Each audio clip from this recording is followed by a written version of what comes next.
I think this song can become a really, you know, popular one because it has a very, very rustic feel to it.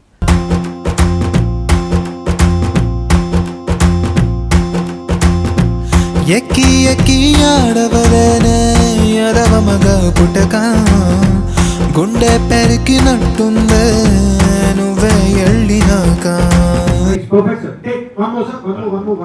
ఎల్లిపోకే Shyamala A అల్లమాగే Shyamala. Situation ఏంటంటే ఇద్దరు heroines మధ్యలో నలుగుతూ ఆ conflict లోంచి ఆ సంఘర్షణలోంచి ఒక దాదా దగ్గరికి వస్తాను నేను హీరో. సో మమతా నంబర్ అంటాడు, తాగిన తర్వాత పాట పాడరా అంటాడు. ఎల్లిపోకే శ్యామల ఏ అల్లమాగే శ్యామల నువ్వు ఎల్లిపోకే అస్సలా ఊపిరాడదుండ లోపల ఎల్లిపోకే శ్యామల.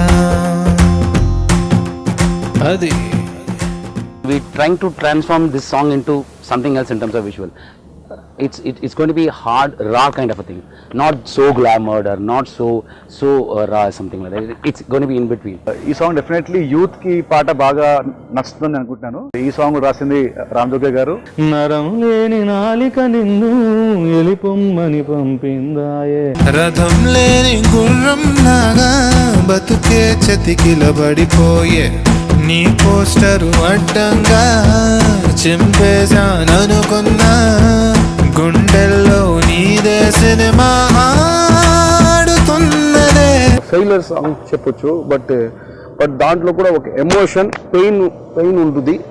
బట్ సేమ్ టైం ఒక ఫ్రస్ట్రేషన్ తో ఒక డాన్స్ ఉంటుంది కదా, సో ఆ టైప్ మూడ్ లో ఈ సాంగ్ వెళ్తుంది. ప్రాణాన్నే పట్టకారేసి పట్టేసి నీతో పట్టుకుపోమాగే. పాటలో ఒక ఆత్మ ఉంటుంది, బాధ నొప్పి ఇలాంటి విషయం అయినప్పుడు డెఫినెట్గా ఆ పాట రీచ్ ఎక్కువగా ఉంటుంది. ఎందుకంటే ప్రతి వాళ్ళు ఏదో ఒక సందర్భంలో వాళ్ళ జీవితాల్లో ఇలాంటి ఒక బాధని పెయిన్ అనుభవించి ఉంటారు. స్విచ్ చేస్తే ఎలిగేదా ఉఫ్ అంటే ఆరేదా ఊపిరిలో మంటల్లే నీ ప్రేమే ఉన్నదే. నేను రాసిన పాట మొత్తం ఒక ఎత్తు, ఆయన అన్న ఒక మాట ఒక ఎత్తు. అంటే that shows the difference gravity of the situation. గెలిచేసి నన్ను వదిలేసి చీకటైన కోటలాగా నేను కోటలా ఉన్నాను, నువ్వు వచ్చావు, నన్ను గెలుచుకుని నన్ను ఏలకుండా వదిలిపెట్టి వెళ్ళిపోతున్నావు.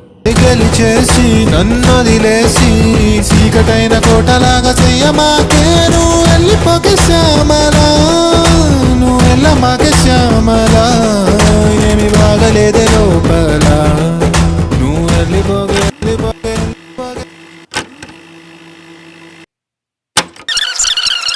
వెళ్ళిపోకే శ్యామలా అట్ట వెళ్ళమాకే Shyamala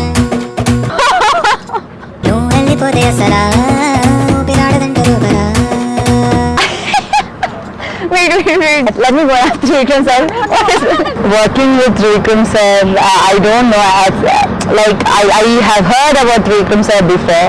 I have seen some of his movies because he is such a simple person and he is one of the most renowned and the best script writers in the Indian film industry itself. ఆ అంటే అక్షరం, ఆ అంటే ఆణిముత్యం. ఆణిముత్యం ఎవరో కాదు, మేము ముద్దుగా స్వామి అని పిలుచుకునే త్రివిక్రమ్ గారు. ప్రతిసారి ఆశ్చర్యపరుస్తూ ఉంటారు.